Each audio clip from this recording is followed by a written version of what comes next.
carinho e atenção. Boa noite.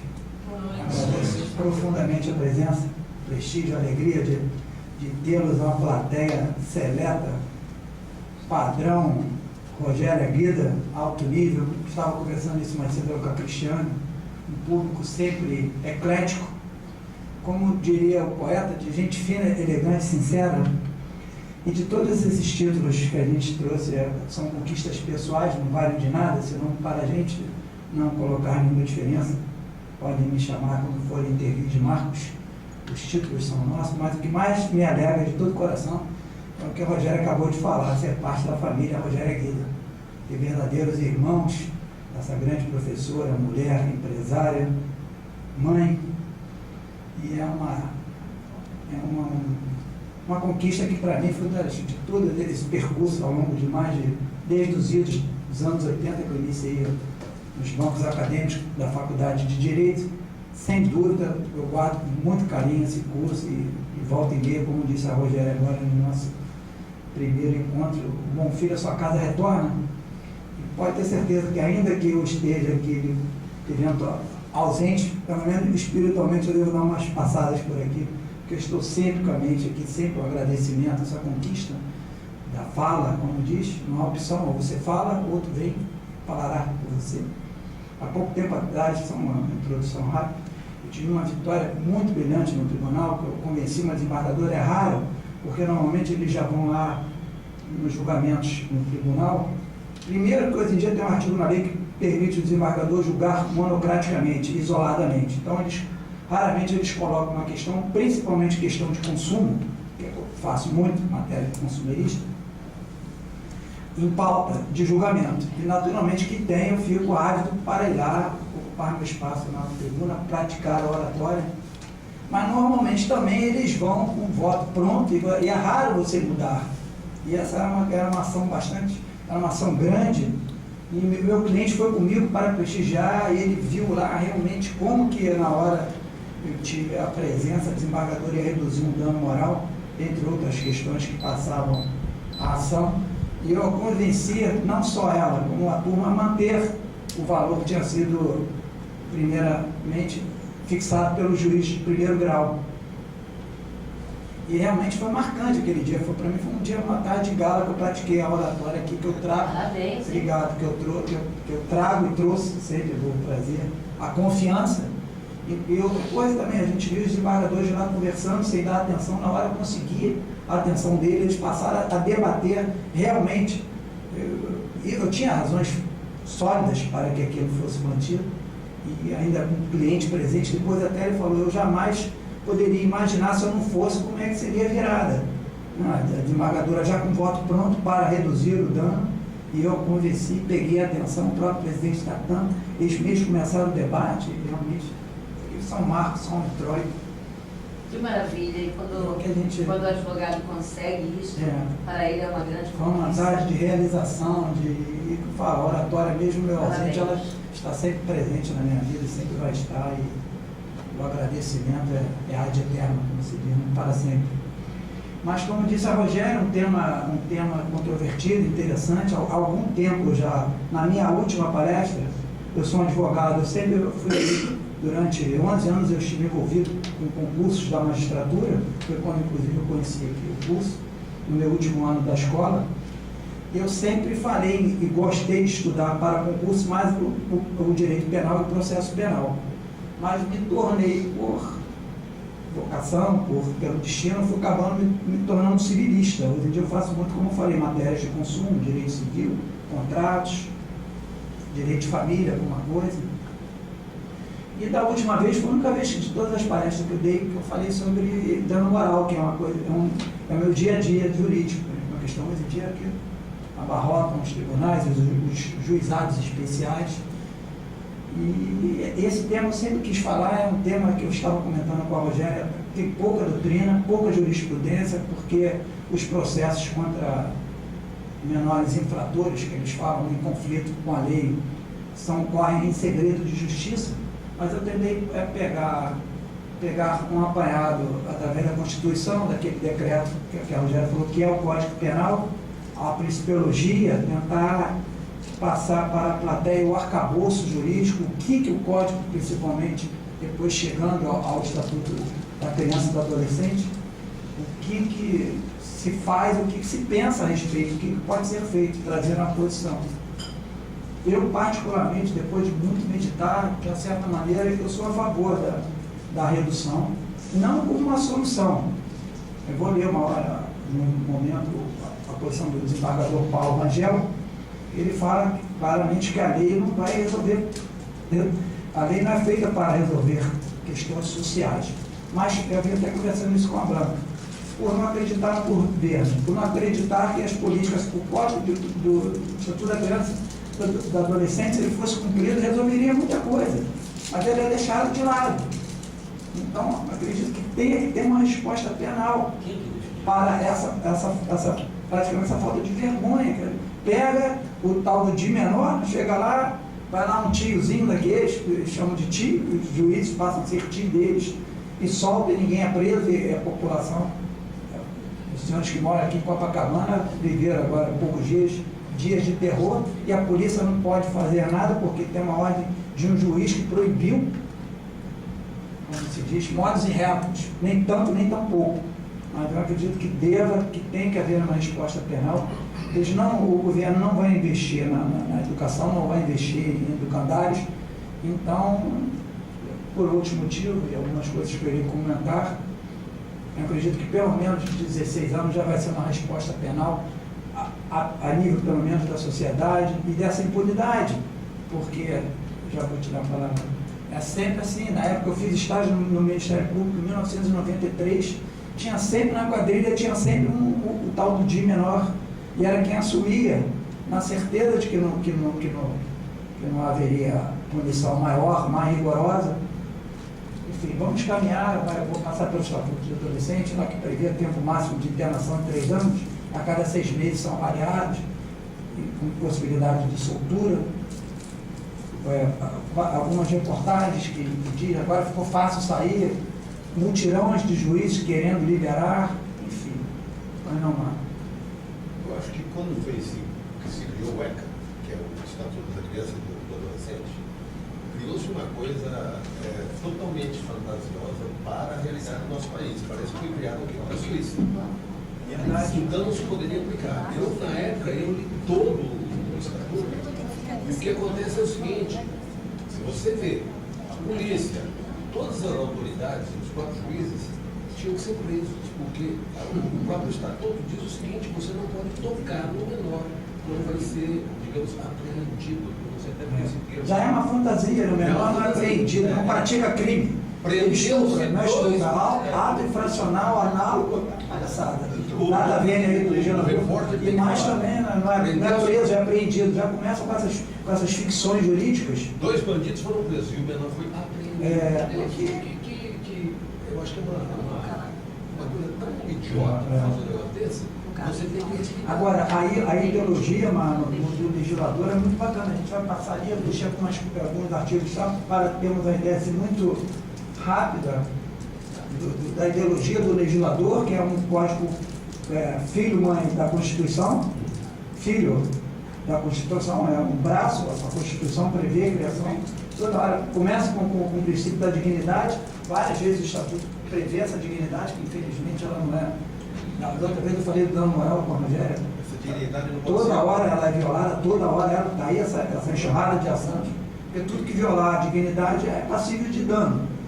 E a toda hora a gente tem uma falta de respeito generalizado, uma falta de educação, realmente parece que perdeu as rédeas, né? Mas a gente começa com a Constituição da República, que é a lei mãe. Teve um autor, um jurista austríaco, Hans Kelsen, que ele idealizou a pirâmide normativa, e a Constituição estaria no topo da pirâmide. E todas as outras leis buscando o fundamento de validade, tal como o Código de Menores, o Estatuto da Criança, o fundamento na Constituição. A base dele é feita pela Constituição. E a Constituição prevê a Constituição da República Federativa do Brasil, formada pela União indissolúvel dos Estados e Municípios e do Distrito Federal, constitui Estado democrático de direito.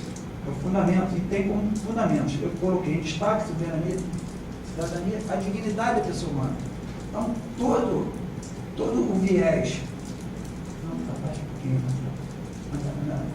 todo o viés legislativo, toda a base de todas as leis passam pela dignidade da pessoa humana. É o princípio vetor consagrado pela doutrina, pela jurisprudência, a dignidade da pessoa humana. Valor social do trabalho, iniciativa, pluralismo político.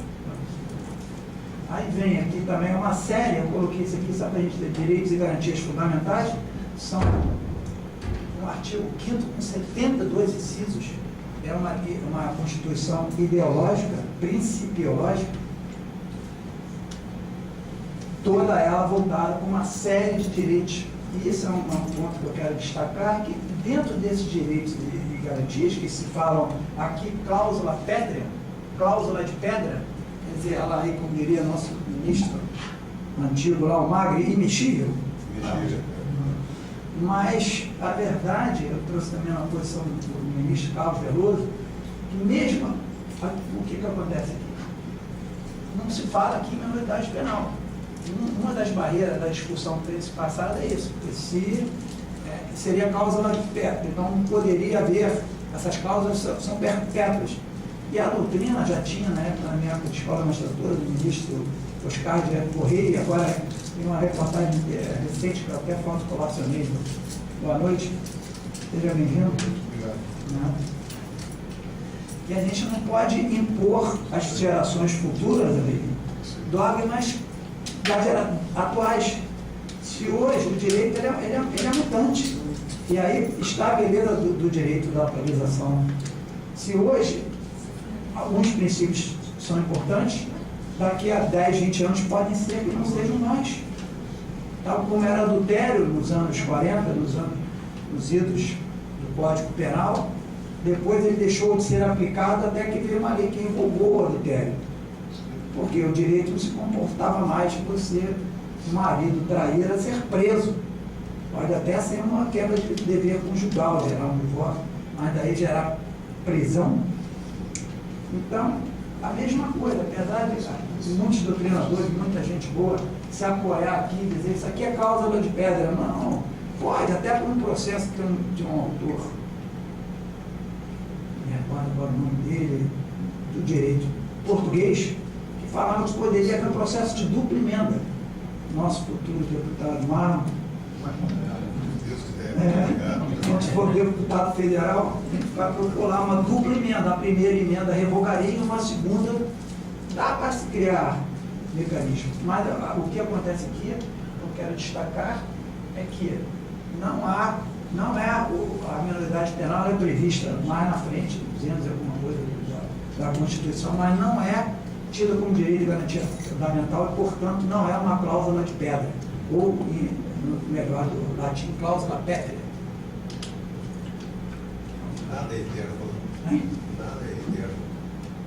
Essa ideologia, eu entendo que não se coaduna. Nada é fixo, né? Eu falo, essa Constituição foi feita, ela é uma coxa de retalho, ela tira várias vezes, toda hora tem uma emenda, porque tem realmente que atualizar. Muita coisa vai deixando. E a nossa Constituição, que poderia ser muito curtinha, fizeram um tratado, né? É um livro. E agora, recentemente, colocaram o divórcio na Mas a Constituição. Constituição americana, desde mais de 200 anos, nunca fez. São 16 itens só. Pois é, quem que mexe? Aqui não, aqui. Mas essa é a cultura jurídica, né? Então, quem que mexe? É bom motivo. Conveniência, né? Conveniência para quem?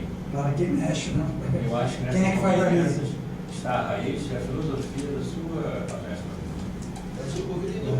Os 16 itens que você vê na Constituição americana, as leis ordinárias estão ligadas, todas elas, aqui você mexe nas leis, não na Constituição. Porque isso é uma coisa fixa. O problema também é que é o tipo de Constituição. A nossa Constituição ficou muito grande, muito principiológica. Virou tratado. Foi uma mudança paradigmática de um regime militar, de exceção, para então eles tentaram colocar tudo ali. Então, acho que o artigo 5º tem 72 incisos. Então, eles procuram exaurir tempo, pelo menos. Será que E acaba ficando coisa demais. Fora as sugestões de deputados, porque quando você cria um Congresso inteiro, um Constituinte, eu acho isso um absurdo, porque pegar uma amostra da sociedade, dar no máximo 20 pessoas, tem que fazer. Porque o que acontece? Tinha deputados, eu nunca me esqueço, que o que ele queria colocar na Constituição é o seguinte: o funcionário público tem que ter aumento todo mês.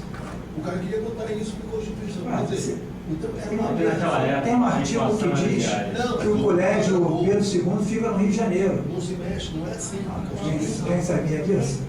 Tem um artigo na Constituição que diz que o colégio Pedro II é localizado no Rio de Janeiro. É o que chamam de lei formalmente constitucional. Ela tem a forma de uma norma constitucional em razão de estar inserida na Constituição. Não tem nada a ver. O colégio Pedro II ser do Rio de Janeiro, a Constituição deveria tratar de coisas mais sérias. Já tinha ouvido falar isso? No seu tempo todo de concurso? Pois é, agora você ouviu, né? Só não tem todos que cortar. São o que se chama, isso é mais um motivo de ela ser normas formalmente constitucionais. Chega lá no debate, aí para colocar isso aí, e acaba colocando, passando. Será que a Constituição brasileira é retalhada e mexida a todo momento para não precisar exatamente mexer na Constituição americana? Você tem que mexer na lei ordinária, não na Constituição. Bom, eu vou pensar sobre Tem que ser bem genérico. Essa cabeça aí realmente é acima da média. Essa inteligência acima da média. A gente tem que absorver isso para depois meditar. Depois a gente monta um grupo de estudo para a gente analisar cada palavra dele. Vamos lá, princípios cardeais, constitucionais e penais. Eu passei assim só para dar uma ideia, a principiologia. Vamos ver na prática que a gente vai passar pelos princípios. Dá uma puxadinha, por favor, Marcelo. O princípio da legalidade, isso aí é fundamental para o direito penal, para o Estatuto da Criança. Só pode haver punição se houver previsão legal da lei. Intervenção mínima, fragmentariedade, elevação social, insignificância, isso aqui é a doutrina de Rogério Greco e César Roberto Bittencourt. Alguns iguais, alguns limitação das penas, princípio da humanidade, que proíbe penas cruéis, banimento, como tem em outros países aí, extratividade e retroatividade da lei, territorialidade, enfim, é um apanhado geral da principiologia do direito penal. E na prática, a princípio da reserva legal, origem a Magna Carta inglesa do rei João sem terra, o fundamento normativo, porque alguns princípios, eles são ideologia da doutrina, não são expressos. Os outros, como o princípio da legalidade, também se vê. Esse princípio é até de uma forma bem rígida na seara tributária, o princípio da legalidade estrita, só pode haver tributos se houver previsão legal, e assim também em se tratando de direito à liberdade, direito penal. Ele tem a previsão tanto na Constituição como no artigo 1º do Código Penal, e busca também seu fundamento nas declarações do direito do homem e do cidadão de 1789. Tinha a doutrina do alemão von Litz, que dizia que o Código Penal era a carta magna do delinquente. Normalmente, quando infelizmente, essas pessoas menos esclarecidas cometem um crime, ele já sabe os artigos tudo de cabeça. Então, funções básicas do princípio pode passar na consideração, são um apanhado geral, garantir a segurança jurídica, garantismo penal. Isso aqui é um perigo. Muita gente que é a favor de liberdade, essa corrente do garantismo, vamos passar, inclusive o professor Paulo Rangel, se apegam muito de uma forma meio exacerbada. Eu acho que isso aí merece realmente uma aprofundamento. Uma meditação. Muitos aplicadores da lei, muitos. Eu acho que a raiz do problema começa aí. É verdade, isso que eu passei. Ou nós vamos à raiz do problema, ou vamos ficar discutindo a Constituição, que é retalhada. Eles se apegam nesse garantismo assim, de uma forma muito animada, muito exacerbada, sabe? O advogado de defesa? Não, os próprios aplicadores da lei, juízes, desembargadores. Também? O garantismo. O que é o garantismo? O que seria o garantismo penal? A pessoa responder a um processo crime dentro do que se chama do due process of law, do direito norte-americano, que é o devido processo legal, um dos incisos daquele artigo 5º. Devido processo justo, garantido, tudo bem, tratar as pessoas com respeito. A gente sabe que a gente vem do direito, volta a repetir, totalitário, e até hoje, tempo atrás, a gente já vê muita tortura em vários órgãos, não é só na polícia, Não é só que essa corrente de garantias começa. Aí, interesses políticos, eu falei isso aqui de uma outra vez, começou o STF. O STF deveria ser o Supremo Tribunal Constitucional Federal, deveria ser uma corte constitucional, tratar matérias inerentes à Constituição. Violação de tributo, essas coisas, todas que fossem. Mas, através de advogados habilidosos, e por via de habeas corpus, a última instância deveria ser o Superior Tribunal de Justiça. Já teríamos 3 instâncias: o juiz de primeiro grau, o Tribunal de Justiça dos Estados e o Superior Tribunal de Justiça como a última palavra. Mas eles entram com habeas corpus e o Supremo Tribunal Federal acaba se manifestando sobre matérias, principalmente criminal, matérias restritivas de liberdade. E aí começa a entrar o jogo político. Hoje mesmo eu estava vendo a intervenção da Rogério falando do Daniel, quando começou a chegar ao ponto, criou-se um tempo atrás a súmula vinculante, que é uma orientação, mas não, as decisões do Supremo eram uma orientação. A súmula vinculante vincula o juiz. Se ele não aplicar aquele entendimento, a pessoa prejudicada pode entrar através de um recurso chamado reclamação. Provavelmente o Supremo Tribunal vai mandar aquele juiz, aquele desembargador, aquele até o ministro do STJ, cumprir aquela determinação. Eles chegaram a um ponto a se miscuir na questão de algema, que é um ato interno corpus, típico da atividade policial. Então, aí começa esse garantismo exacerbado, que havia interesses banqueiros, gente milionária sendo presa e contrariando interesses, como há agora, né? A gente viu recentemente, começaram a cortar as asas do Sérgio Moro, começou os peixes grandes a tentar, começaram a laçar e começa o cerco político, aquele jogo, aquela coisa toda. Então, assim, eu entendo que, como tudo, repito, modus e rebus, uma expressão em latim, quer dizer nem tanto nem tão pouco. Vamos garantir o processo penal justo, vamos permitir que a pessoa exerça seu amplo direito de defesa, mas sem não, o negócio não pode virar uma moda, uma onda, porque senão ninguém vai preso. Eu vejo isso na lei. E agora ele chega, só para tentar concluir, pede para você completar, porque às vezes até na sequência, essa questão, cada vez mais o Supremo ele vai ampliando seus tentáculos, vai ampliando, agora com essa questão da não culpabilidade, que eles falam de presunção de inocência, com as vênias devidas, é uma forma técnica, porque o princípio, a Constituição afirma, ninguém será considerado culpado até o trânsito julgado. Então, é o princípio da não culpabilidade, que falam de presunção. Hein? Inocente, talvez meu netinho esteja lá no ventre materno da minha filha, ele possa ser inocente. Mas se começar a baixar, daqui a pouco nem o feto vai sofrer. As decisões judiciais dos Estados Unidos é culpado ou não culpado. Não faria.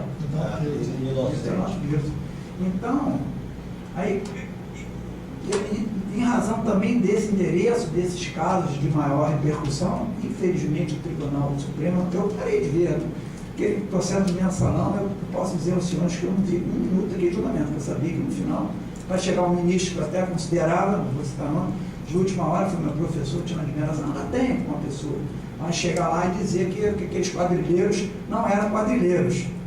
E aí já começou a ter uma redução drástica da pena. Quer dizer, o colarinho branco não é quadrilheiro, Avelino, mas, como diria um professor meu de direito penal, a justiça no Brasil é feita para o preto, pobre e favelado. Infelizmente não é. Aquele início da lei ali, todos são iguais perante a lei, mas tem aquela série de frases, né? Mas uns são mais iguais do que os outros. Complicado. Uns são mais iguais. E esse princípio da igualdade, inclusive, ele vem desde a primeira Constituição. Uma vez eu fiz minha monografia na escola, sabe? Depois que segurança, o princípio da igualdade, nós ficamos muito, vem desde a primeira Constituição, da época do Império ainda, de 1891. Depois que o Albanini já disse que não houve holocausto, a gente teve um presidente que disse que não teve mensalão. A cara de pau. Não houve mensalão. O que pode fazer com o presidente? Não sabia, né? Então, fica essa combinação, garantismo com não culpabilidade. Então, o que o Supremo criou também através desses habeas corpus? Antes, em tese pelo menos, até um projeto do Sérgio Moro, ele está tentando passar e a turma chiou, ele pretende, que pelo menos já com a segunda condenação, o juiz de primeiro grau condenou. O tribunal confirmou a sentença, cárcere. Claro. Mas aí começa a chicana, vai para o habeas corpus, ainda cai uma série de recursos no tribunal, embargos infringentes, dependendo da decisão, embargo de declaração, recurso especial, aí defere o especial, agravo em cima do indeferimento O mensalão foi o exemplo, né? e a prescrição está correndo. É outro fator. Aí até chegar no STJ, e depois até chegar no STF, se não prescrever, a turma já vai esquecendo, e o tribunal político, que os juízes chegam lá através de favor da presidente da República, enquanto o sistema foi esse, é muito complicado. Tem que eleger o Tribunal de Justiça é assim, o quinto constitucional, é uma política, você tem que. O Supremo você chega através de favor, o STJ também. O direito não é um organismo vivo, sempre em processo de mudança. Como? O direito não é um organismo vivo, sempre em processo de mudança. Sim. Aliás, não, Deveria ser, né? não, até porque nós concordamos com isso há pouco. Que o que é há 10 anos atrás não pode ser hoje. Mas ficou isso. Então, se o direito é um organismo vivo e está sempre à mercê das mudanças, é por aí. A questão é estar sempre discutindo essas mudanças. Agora, se nós só discutimos as mudanças e não formos as causas remotas dos problemas que afetam a sociedade, vamos ficar. É como se o cachorro ficasse correndo atrás do rabo. Então, ou nós consideramos o direito um organismo vivo e em processo de mudança sempre, assim como a língua. Nossa língua é um organismo vivo também, está sempre em processo de mudança. O português daqui a 50 anos falado no Brasil não será mais este. Então, o que acontece? Mas, paralelamente a isso, é fundamental que haja uma investigação profunda das causas que levam, por exemplo, a questão aqui em evidência do menor a se tornar infrator. Ou se discute isso, ou nós vamos ficar correndo atrás do rabo, embora nós não tenhamos rabo. E perdemos o rabo já. Cada vez vai ser menos. Mais gente, não. Esse também é um problema que a gente tem que meditar. Talvez o interesse é um. Se reduz para. Talvez Tem seja uma uma indústria. reportagem no Fluminense semana passada que foram presos menores com metralhadoras e granadas de um garoto. A questão é, de 11 quem 9 deu essas anos. metralhadoras a esses 9 menores? ou 11 anos. Essa é a questão. Ele só tinha pedido para uma vez, por favor, ele já está. Não sei se o senhor concorda, mas o princípio da algema eu acho que é o grande problema no Brasil, na minha percepção. Eu morei nos Estados Unidos quase 3 anos, e nos Estados Unidos, se a pessoa é celebridade, se ela é um empresário do mundo, ele é algemado, todo mundo é algemado. Saiu aqui do no caso. Brasil, aqui no Brasil, uns são algemados, outros não são, outros Uns são... podem ser, né? Então assim, o princípio básico da minha percepção é essa. Lá, todo mundo é algemado. Não importa. Jamais Você pode ser o presidente da sobre República. isso, não. Um tribunal, uma corte constitucional, isso é atividade discricionária da polícia. Eles que se sentem ameaçados ou não, vão fazer a prisão. Daí, Paulo Maluf, quando foi preso, ele não foi algemado porque ele era um executivo. Mas, então, essa ideia de que nós não somos iguais perante a lei, que é o grande problema do Brasil. Isso centraliza na questão simples da algema. Por que uns são algemados e outros não? Porque somos diferentes de... Não, tinha dado que ele já tinha levantado a mão primeiro. Não, é que o Avelino tocou no menor delinquente e eu fiquei muito impressionado. Eu tive segunda-feira passada, agora fui convidado a almoçar numa comunidade, Morro da Mineira, que fica aqui no centro do Rio. E eu fui, a primeira vez que eu entrei numa comunidade, passei o dia inteiro na comunidade. Então, uma coisa assustadora, assustadora assim, né? Era dia das crianças e almoçamos na casa de uma senhora que nos convidou e depois do almoço eu sentei em frente a um bar, uma pirosquinha, do marido da senhora, e ali a boca de fumo era ali onde você estava. Né? Então tinha o que chama de escritório, tinha uma mesa, onde tinha o pó, a maconha e tal, e tinham 4 menores ali, que eu cumprimentei quando subi, que eu cumprimentei quando desci. E as crianças subiam e desciam. E eu passei o dia inteiro lá, porque foi uma coisa muito curiosa para mim. E aí quando você vê a coisa ao vivo, você vê que a imprensa, que a política, que o país estão destruídos porque nada condiz com o que realmente você vê dentro do A mineira não foi classificada. Não, sim. A mineira foi classificada. Então quando eu descia... Não, foi, era dúvida, não. Um eufemismo. Não, eu sei, mas pelo menos... Sim. Mas a pacificação funciona da seguinte maneira. Essa palavra eu uso. Da seguinte maneira. Essa palavra. Você desce, como eu desci, nós descemos, estavam chegando 2 carros de polícia, eu até me assustei. E aí os caras saíram armados e tal, e foram pegar o arrego ali embaixo. Então a pacificação, acordo de cavalheiros, entre o poder público. Tem imprensa Então uma coisa, como a Avelino falou, como a Avelino falou, se você não for lá não acontece nada. Aí como você fala, esse menor foi executado agora também. E aí deságua no dia menor, que tem que ser menor. Lógico, E como Avelino, e como ele estava falando que ele começou a ver um mensalão e parou, hoje eu não vejo mais jornal local, não vejo mais RJ, não vejo mais nada. Porque é uma coisa assim absurda, eu me sinto um idiota. E quando você entra no meio uma coisa assim. Visito minha mãezinha, ele tem aquela coisa, ele começa aquele negócio, um monte de só notícia ruim. Eu vejo uma vez, eu não posso também, como operador de direito, me anelar. Eu olho assim as páginas dos jornais online, eu olho assim páginas de jornais online, veja, jornal de domingo, mas... Então, uma coisa só para fechar, o que eu acho, assim, que eu pensei muito sobre a experiência que eu tive, é que hoje nesse país não se vive uma crise política, não se vive uma crise econômica, se vive uma crise humana, é humanismo, é a Idade Média. É a Idade Média. Estamos na Idade Média, onde o humanismo veio o Renascimento e aqui não chegou à Idade Moderna. A gente vive na Idade Média. É uma barbárie, é uma coisa absurda. Então, ele falou dos Estados Unidos que toda vez que eu também fiquei 6 meses na Bahia. Um choque cultural. Toda vez que eu vou para os Estados Unidos e volto, eu fico em depressão pela uma semana tentando entender que mundo é esse. Não. E tem uma questão também. E aí, só para fechar, e aí aonde está o poder público que eu estava na frente da boca de fumo? Aonde está? Não existe. O poder público é eles. O poder paralelo ao Estado. Não é nem a comunidade. Não é nem a comunidade. O poder público é o tráfico. Se eles chegarem com o lojista e falaram assim, fecha a loja, botaram o carro de PM na porta da loja, o lojista vai ficar com a loja aberta?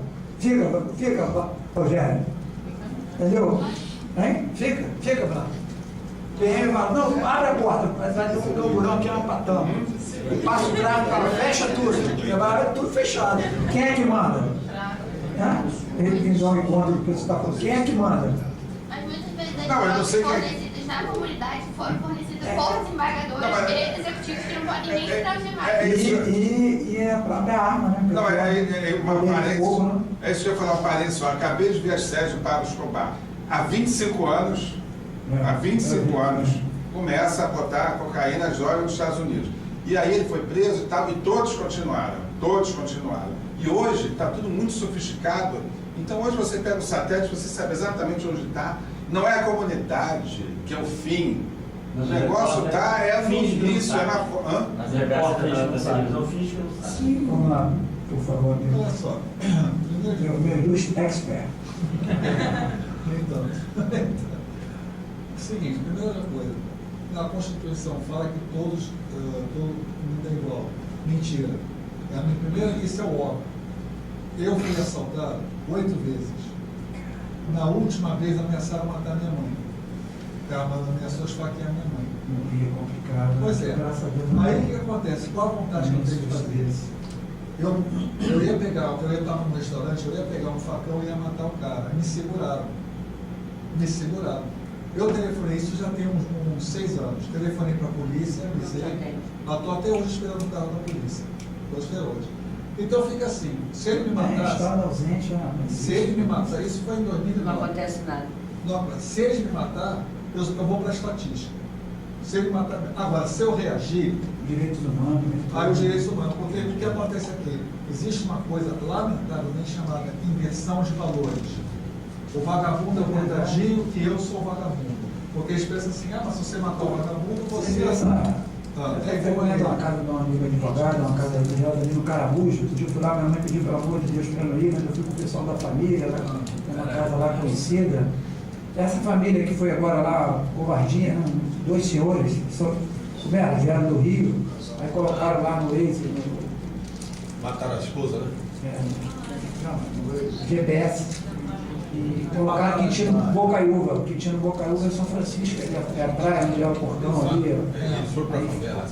9 quilômetros. Tentaram se fugir, mas mataram aí. Tinha alguém tinha alguém do direitos humanos lá no enterro da senhora? Olha só, o policial é bom, mataram aquela soldado alta, mataram essa moça, ninguém fala. Agora vem. É outra moda que ficou, né?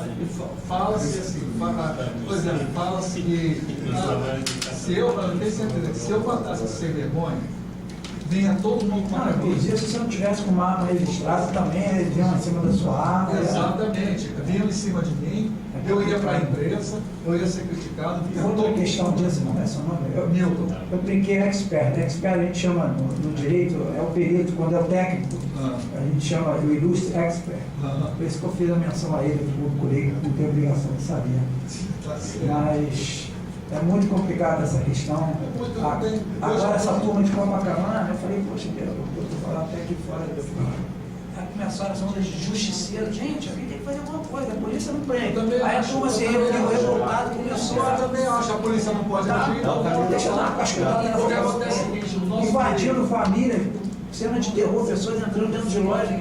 Eu gosto de saber de Niterói, é um pouco assim, menos que eu não tenho meu direito. Houve uma migração para Niterói muito grande, a violência, inclusive no Caramujo, no Preventório ali, um morro em frente às barcas, Charitas, ali era um morro que não tinha tráfego nenhum. Dizia uma lenda de um desembargador, um amigo meu, lenda de motorista de desembargador, tinha um chefe do morro, era um tal de armário, não tinha nem flanelinha no negócio das barcas, esse armário era um gigante de 2 metros, ele falava, aqui não, ele que mandava, ele mandava na mão, com o dedo não, aqui não, está mandado, o armário falou, está falado. E depois com essa migração, o Preventório ficou morto. Houve uma migração, mas ainda não neste nível. Não tem esses arrastões, assim, eu fiquei horrorizado, falei, imagina você com sua família passando com a namorada aqui, daqui a pouco 30, 40 as pessoas vindo e é a molecada que é o ímpeto da juventude, o ímpeto da idade, agredindo mesmo, indo para cima, as pessoas na praia, roubando, a Blanca viu, roubando lá a Patricinha, a menina falou, eu trabalho, que eu não sou Patricinha nada, não dei uma história dessa. Enfim, você acha que prender esses jovens, puni-los, vai resolver?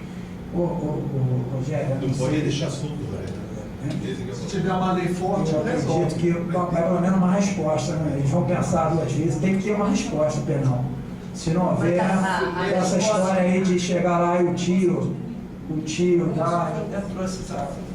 Mas a resposta mais aí, mas indo ao encontro disso aí, não podemos perder essa batalha. Essa reportagem da Veja aqui, todo mundo viu, foi presenciado, né?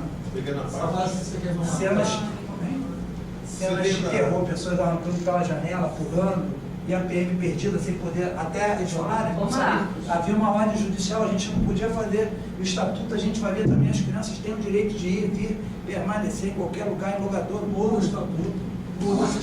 Tem que ter uma tranca, tem que ter uma resposta penal para isso. O cárcere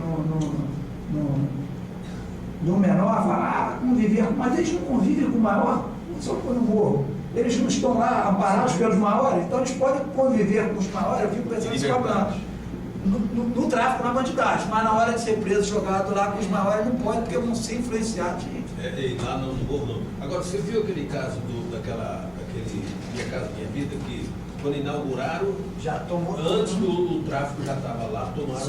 Agora, esses dias, o que o governo disse? Vamos arrumar um outro lugar para colocar o pessoal que era.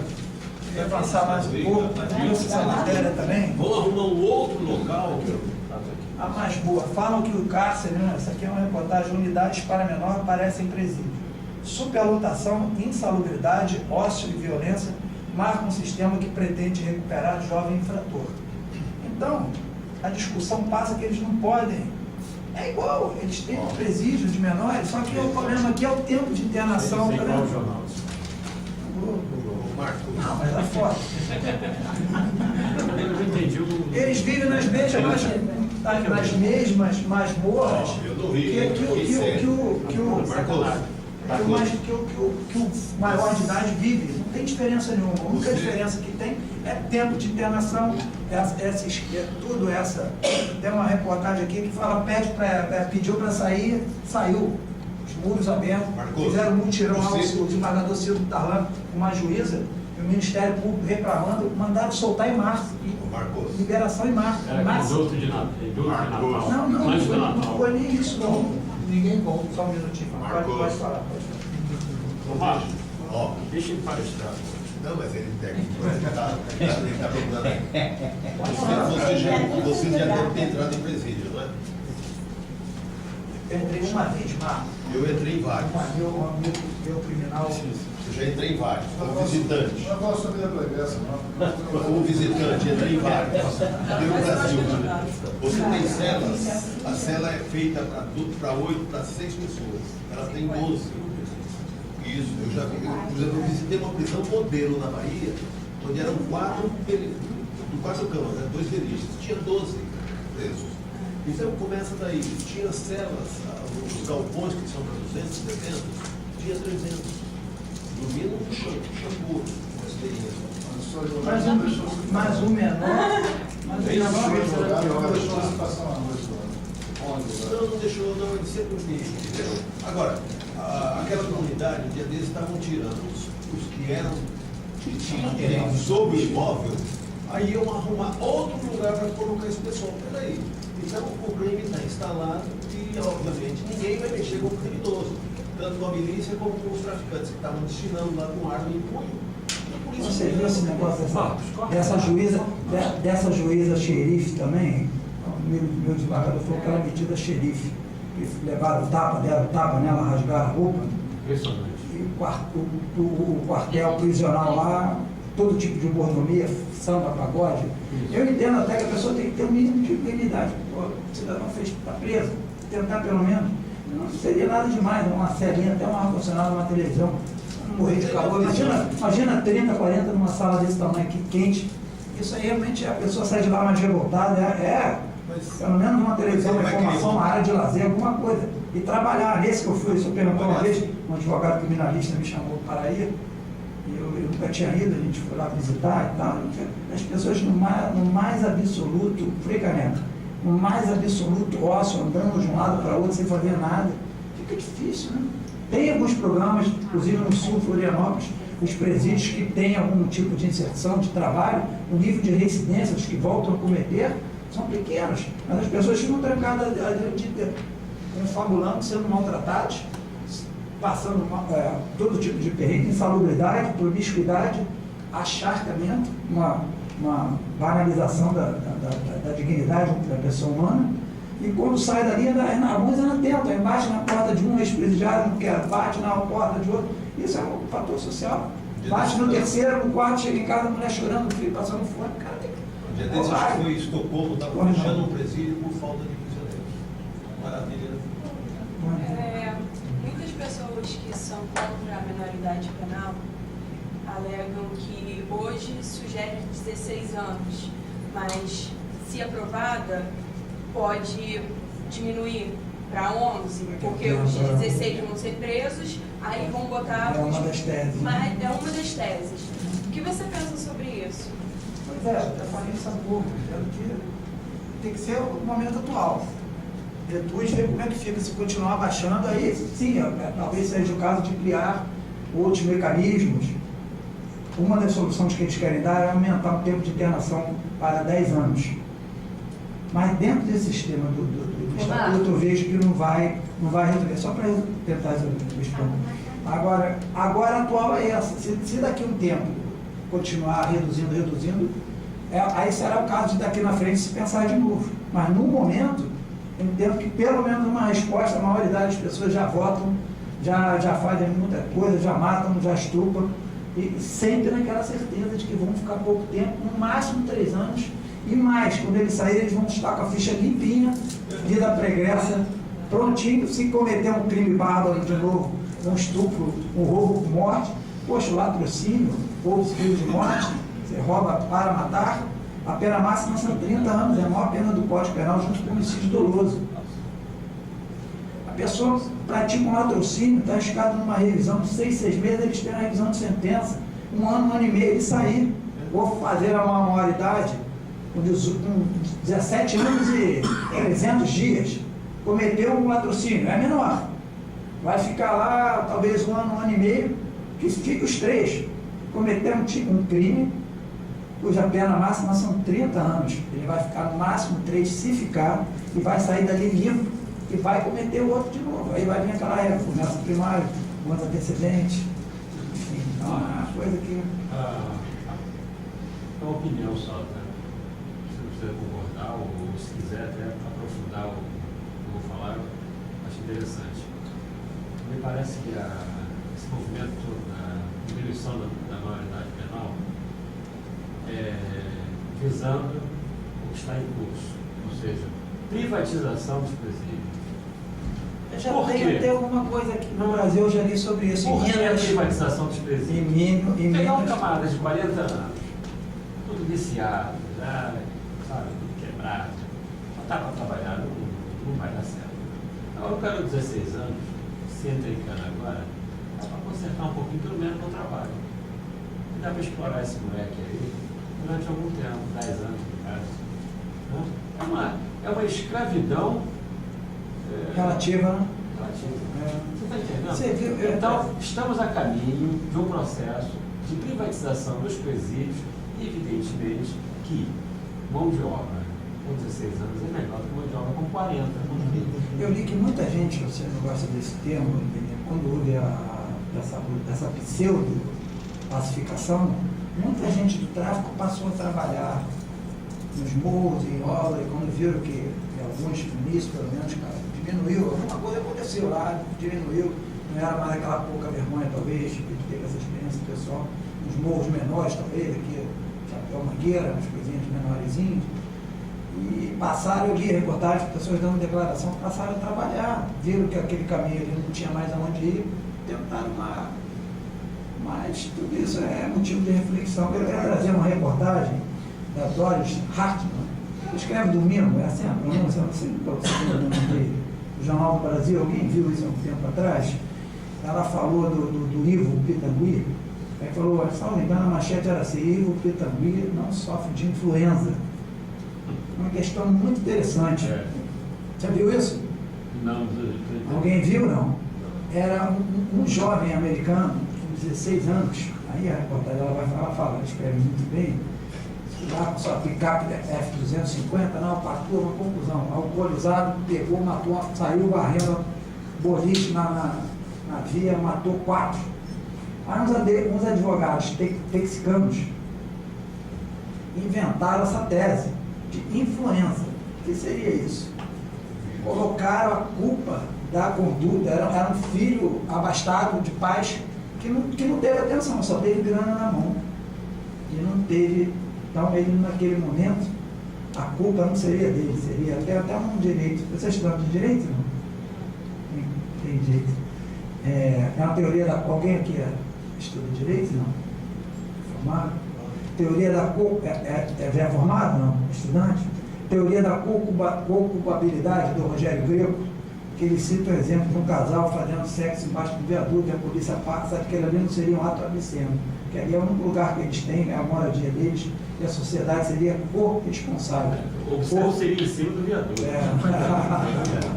Então a sociedade teria sua parcela de responsabilidade. Transmudando aí para esse direito norte-americano, interessante. E eu talvez, se eu fosse juiz, eu não sei se eu entraria nessa, mas a juíza mexicana foi mais ou menos o que o Avelino, o que ela fez? Porque ele teria, a princípio, um julgamento como adulto. Então, eles criaram essa técnica, aí está a beleza do direito, os advogados criaram, o advogado que cria, E o juiz aceitou a tese dessa influenza e deu uma condicional para esse menor. Poxa, como é que tá a vida? E lá nos Estados Unidos tem assistência social, a condicional vai ser cumprida 10 anos. Ele vai ficar até os 26 anos na condicional. Aí a reportagem que colocaram lá numa clínica, com aquela verdadeira espada de 3 anos, tal, mas ele vai ter que cumprir alguns programas dentro daquela condicional, e se voltar a delinquir nesse período de 10 anos, ele vai ser julgado como adulto. Então, mesmo ele tendo matado 4, uma família, mãe e filho, seria ali, em regra, para o direito norte-americano até uma pena de morte. Eles criaram, esses advogados do Texas, criaram essa tese. Aí a reportagem fala que o Ivo Pitangui não tem influência numa pessoa com 65 anos, que tinha lá um prontuário, eu até trouxe a reportagem também, um prontuário de 27 anotações, 17 por alvo. Aí entra mais no afrouxamento, a gente vê que essa lei seca não vale de nada, só para grana, R$2.000 de multa e IPVA, ninguém é preso. Ele tem 27 anotações no prontuário e 17 por embriaguez. E ainda não teve a carteira cassada. Então, esse é o país que a gente vive, do afrouxamento, muito garantismo, muita política. Eu vou tentar avançar, gente, que assim.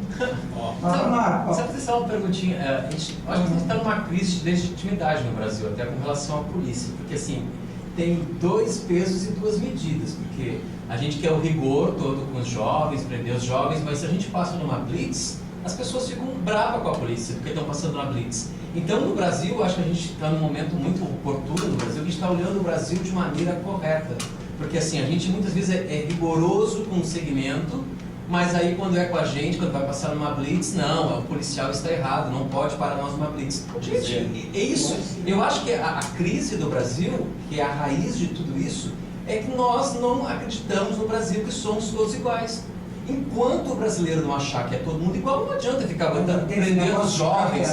Aí pegam os jovens e prendem os jovens. Qual é o seu nome? Silvio. Silvio, esse juiz lá de Búzios, né, que foi preso e processado, e o tribunal também corporativo, você só passou a mão na cabeça, ele entrou com um processo contra ela, guarda. É que a gente ele furou a blitz da lei seca. A gente está num moralismo no Brasil, mas as pessoas não sabem com quem está falando, ela falou, você não é Deus. Aí você revoltou, por quê? Ela mexeu na pior ferida que tem, porque o juiz pensa que é Deus, tem uma lenda que o juiz pensa que é Deus. Sabia disso? E o desembargador tem certeza. Então, quando ela fala, é verdade, eles se acham sendo Deus, eles acham que intocáveis, eles podem tudo, fazem tudo. Então, o Brasil, quando ela falou para ele que ele não era Deus, ele se revoltou. Então, no Brasil, enquanto a gente não for considerado todo mundo igual perante a lei, não adianta ficar botando lei. A lei pode ter 5.000 leis, mas assim, uns a gente tem que ser rigoroso. Outros não. Se chegar no Supremo, por exemplo, às vezes não precisa nem do Supremo. O próprio tribunal passou a mão, ainda condenou a menina. Cada um entrou com um processo contra o outro. O dela foi julgado improcedente, era 5.000. Fizeram a vaquinha. Coisa assim, uma aberração jurídica.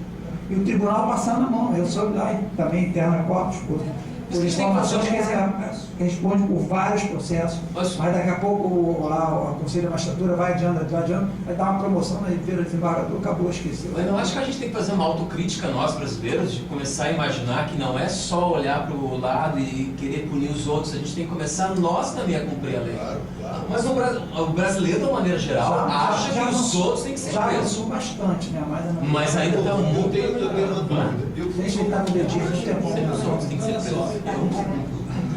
Relembrar o seguinte, você falou acaba o debate, velho. Pode falar. Você falou do Texas, eu li uma reportagem um tempo atrás, um presídio lá, que o Texas é uma cidade bem quente, está lá no meio dos Estados Unidos. E o diretor lá fazia aquela marca falando, não faço questão de fazer cara branca para foto não, você vem aqui para fazer entrevista. E o calor lá chega a 50 graus. Então o repórter perguntou, como é que a pessoa pode trabalhar em posições nessas condições? Aí você falou, é só não vir para cá. É só não vir para cá. Ou seja, não cometa nenhum crime porque não vem para cá. É aquele que fica no deserto, né? Exatamente, mas eu concordei. A condição não vai, não mata, não chuva, não vai para lá. Só uma coisa simples. O presidente da Indonésia, que é exemplo melhor do que ele falou. Uma vez eu coloquei lá, aqui traficante não é nessa liberdade, está dado o recado, eu compartilhei de um amigo meu, delegado federal. Não é. Pois não, ele já. Vou interromper a palestra do Mar. Vou interromper a palestra Só por causa disso, eu vou falar na frente dele. Você chegou atrasado, já que você toda na Vem cá, você chega atrasado e ainda quer mandar. Você que é coordenador da palestra? Você não quer falar? Só um pouquinho. Eu vou compartilhar com vocês 3 experiências.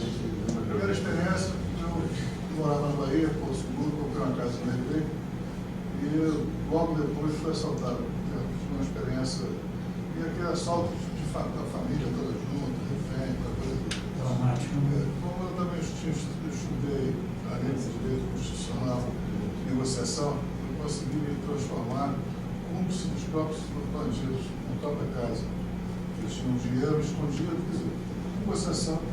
E no final os caras só saíram de casa quase que me abraçando, dizendo, pô, você é sangue bom, você é brother, você é legal. Aí eu fiquei pensando, vou ficar refém. E aí o que aconteceu? Cabeça frieza, né? Não, tem que ser. E depois eu tinha muitas armas em casa, os caras descobriram arma mesmo, de fazer coleção, e quase que o cara queria me matar com uma própria arma, mas com cursos de negociação, eu nem conhecia o Rogério. Mas eu quero um depoimento sério para me dizer o seguinte: quando eu estava nessa situação, o que eu fiz? Eu tenho 3 alternativas. Faço um muro alto, pego minhas coisas e fujo com a família, ou eu vou ficar junto com a comunidade. Aí o que nós fizemos? Reforçamos a Associação de Moradores, a AMOR, a Associação de Moradores de Recreio, conseguimos, juntos com várias articulações, fizemos um PPC, que é atualmente o Posto Policial Comunitário. É isso que os caras querem fazer hoje. Polícia identificada. Isso, mas nós estamos falando há 35 anos atrás. Posto Policial Comunitário, consegui recursos para o PPC. Aí chegamos ao plano social que tem essa pegada na origem. Aí o que a comunidade queria? A comunidade precisava de uma creche, porque a creche é onde as mães deixam os filhos. E normalmente as famílias são desagregadas. Ponto de referência, né? Não, os maridos saem fora, eles largam as crianças com as mães, e a mãe só pode trabalhar se a creche, se ela tem certeza que a criança está assistida na creche. Bom, isso se transformou hoje atualmente nos maiores bairros do Recreio, chamado Terreirão. Terreirão, que está lá, você chegou a qualquer hora hoje, quer comprar um celular, você vai no Terreirão e pode comprar, porque o que chama disso de empoderamento. Se você dá poder à comunidade, a comunidade ela se livra do traficante, se livra Se organiza, né? Como? Se organiza. Se organiza. E aí criamos a Associação de Moradores Locais. Não há um caso de crime no Terreirão lá, porque o próprio morador tem essa visão de cidadania. É a própria comunidade que faz isso. Fazendo o papel ao revés aí do poder público. Qual é o nível dos moradores? É o que eu falei, você que mora nos Estados Unidos. Silvio, eu falei isso para a Branca, a gente vê nos Estados Unidos, nunca tinha ido a Venice, na Califórnia, aqueles mendigos ali que falavam Venice, um monte de gente dormindo, mas toda hora a gente passou de bicicleta ali, a polícia para, você vê o Estado presente o tempo todo, eles não podem também prender todo mundo. Tinha um tempo atrás que eu vi aquela série Cops, eu gostava de ver aquilo para me distrair um pouco, não vejo mais televisão, eles correndo, o dia inteiro eles prendendo gente, tentando ali, pessoas fazendo besteira, passa gente bêbada, passa gente que acabou de roubar, passa, mas a polícia está o tempo todo presente. Em Nova York também o cavalo ali, aquele prefeito que virou famoso no dia palestrante, Rudolf, alguma coisa, ele emplatou, aí entra coisa do Brasil, tolerância zero. Uma vez um rapaz falou para isso, a gente na Best Buy brasileira, a gente conversando, é tolerância zero. Pegou, algemou, prende, leva, uma certa truculência, ali na Times Square, frio, meia-noite, 0 graus, o guarda com o cavalo sentado ali, o dia inteiro o Estado presente. Tem Brooklyn, tem favela, tem o Harlem, tem todos as em volta. E o Estado o tempo todo, tem mendigo, mas o tempo todo a polícia. Ou no caso, chega gente, tem no Central Park, você vê gente, a Califórnia toda, a praia, você não vê uma praia deserta. É o tempo todo. Assim, é incontínuo. Aqui, lá em Grande Negro, por exemplo, acho que passa uma ronda de 1 hora que passa por ali.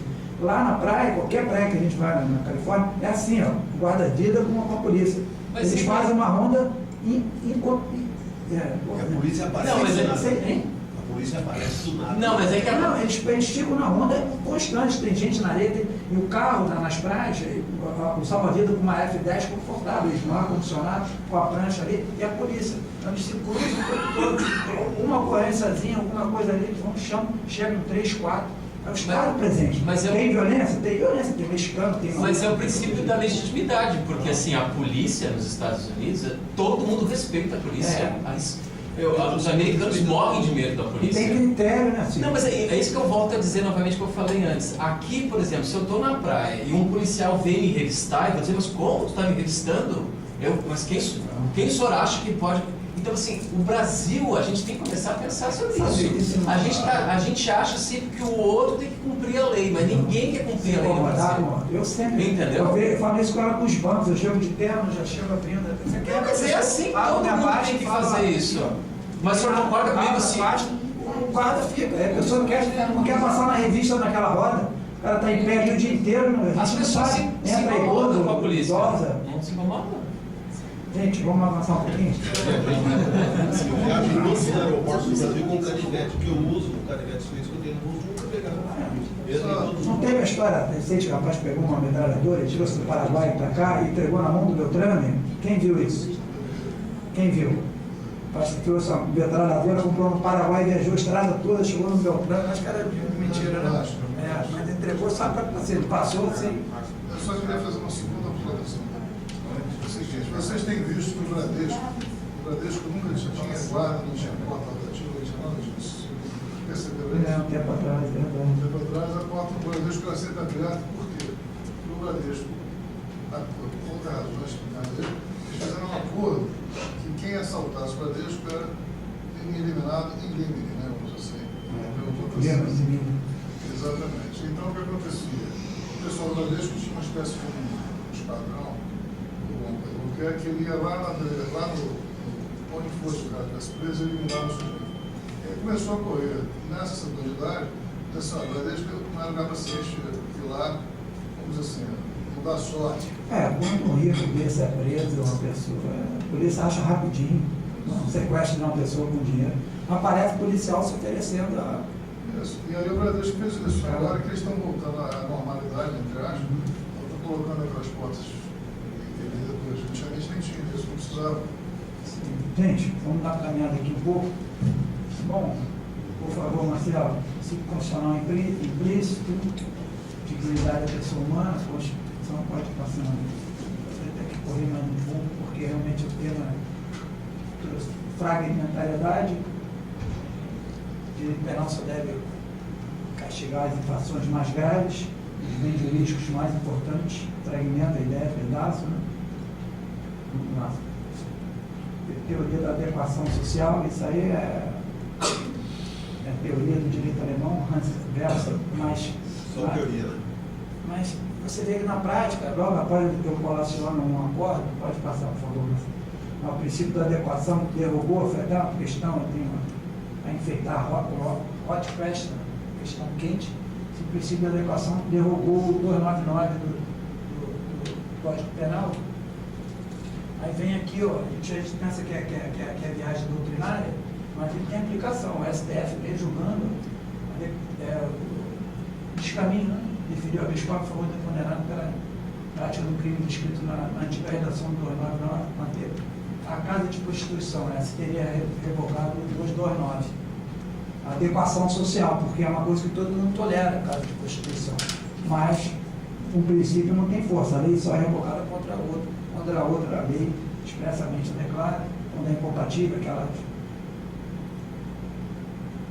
vem lá na lei de introdução geral do direito, impropriamente chamada por muitos de lei de introdução ao Código Civil, a famosa LIC, que não tem nada de lei de introdução ao Código Civil, só viu isso, né, Rogério? Porque era uma lei posterior ao Código Civil, então não poderia introduzir um Código Civil. O Código Civil era de 1916, essa lei, se não me engano, é de 1946. Então é uma lei de introdução geral ao direito.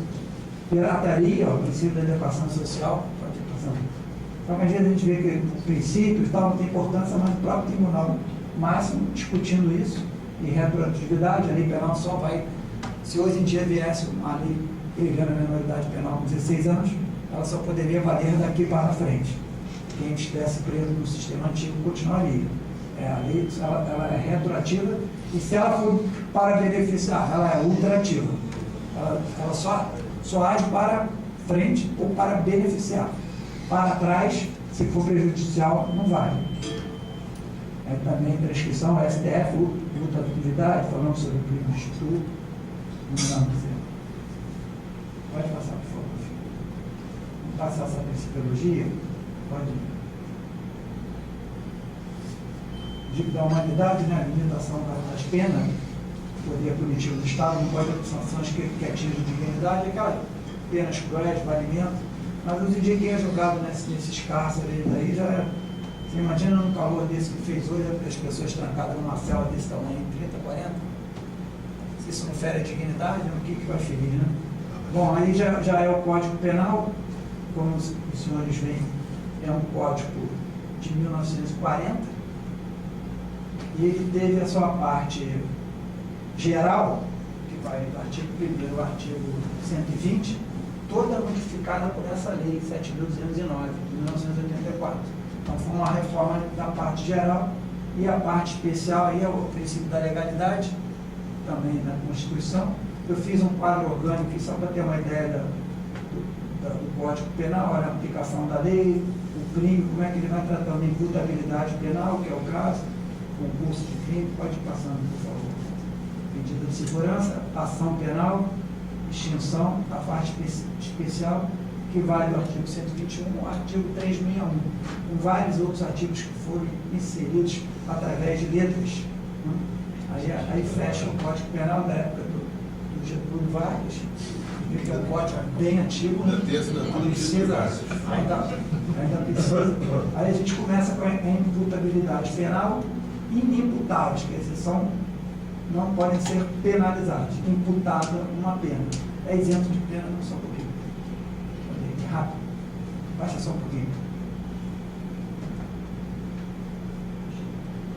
É isento de pena o agente que, por doença mental, desenvolvimento mental incompleto, aí é o que a gente chama, o artigo, a cabeça, o caput, cabeça do 126, é o maluco da pedra, é o maluco total. O mental incompleto, retardado, inteiramente capaz de entender o caráter ilícito do fato, ou determinar-se de acordo com o procedimento. Esse aqui é o maluco total. E aqui é o maluco beleza, ele tem uma capacidade relativa. Pode ser reduzido de 1 a 2 terços, só agente em virtude daquela matéria de defesa. Perturbação, saúde mental, não era inteiramente capaz de entender o caráter ilícito e tal. Pode passar.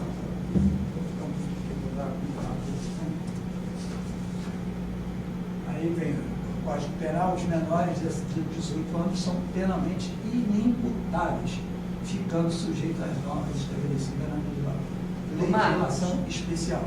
O menor, ele não comete crime, ele comete ato infracional. Quando ele comete o ato infracional, existe não é uma pena como o adulto recebe, mas existe uma certa punição prevista na lei. Existe. Ele vai ficar no máximo 3 anos com a intenção de fazer algumas aplicações de socialização com esse menor. Concorda comigo? Sim. Só que isso não ocorre. Não estão atuando com a previsão legal de prevenção ou de ressocialização. Isso não ocorre. Não, nem na esfera. Se diminuir para 16 anos, vai continuar a mesma coisa, porque não ocorre a prevenção e não ocorre, mesmo quando ele comete o ato infracional, não ocorre. Então, infelizmente, vai reduzir para 16, vai reduzir para 8 anos de idade. Nos Estados Unidos, uma criança de 8 anos de idade, dependendo do local, ela é presa. E aí você pensa num filho seu com 8 anos de idade ser preso. A pergunta é, só um instante, a quem você, como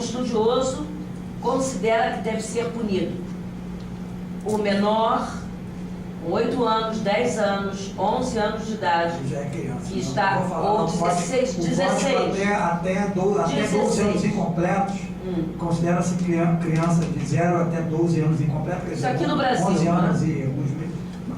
11 meses.